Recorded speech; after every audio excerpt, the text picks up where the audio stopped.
Hello, church. Today we turn to Psalm 37, a lengthy psalm with 40 verses in it. And this psalm reads much more like a proverb than it does a psalm.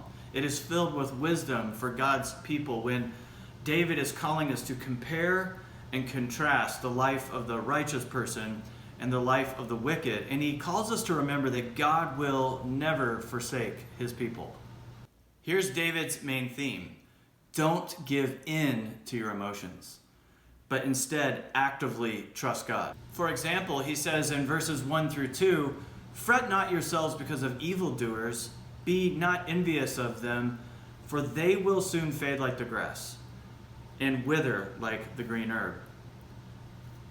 He then says in verses 8 through 9, "Refrain from anger and forsake wrath. Fret not yourself, it only tends to evil. For the evildoer shall be cut off, but those who wait for the Lord shall inherit the land." We are so often filled with anxiety and worry and anger, and it's often related to other people. Maybe people that we think are bad. People, politicians, leaders, kings, governments, whatever.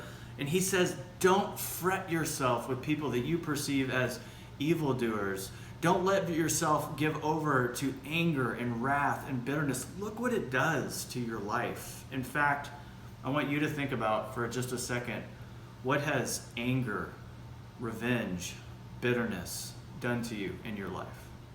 What is giving yourself over to worry and anxiety done? How has it helped? Not much. So David says, on the one hand, don't give yourself over to anger. Don't give yourself over to fretting and to worry, but instead do these things. In verse 3 through 4, he says this, "Trust in the Lord, do good, dwell in the land, and befriend faithfulness." I love that imagery. As you trust in the Lord, befriend faithfulness, do good. Be a faithful person, someone who follows through on doing good and becoming like an acquaintance with faithfulness. Day by day, trust in the Lord. Second, he says, delight yourself in the Lord. First, trust in the Lord. Second, delight yourself in the Lord, he says, and he will give you the desires of your heart. Clearly, this does not mean that if you love God, that whatever you want, God is going to give it to you. But instead, it means more and more as we find our delight and our joy in God, our ambition and heart's goals will align with his, and he will give us our heart's desires. Trust in him, delight in him. Third, commit your way to him. Verse 5, commit your ways to the Lord, trust in him, and he will act. Instead of worry, in moments of worry, commit your heart, your mind, your soul, your strength, your ways to him, and remember, God will act on our behalf. Lastly, be still before the Lord. Wait patiently for him. Fret not yourself over the one who prospers in his way, over the man who carries out evil desires. Verse 7. Trust in the Lord. Delight in the Lord. Commit your way to the Lord. Be still before the Lord. You see, there's this pattern.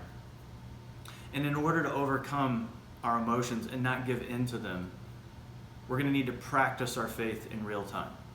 Right now, today. What has you anxious?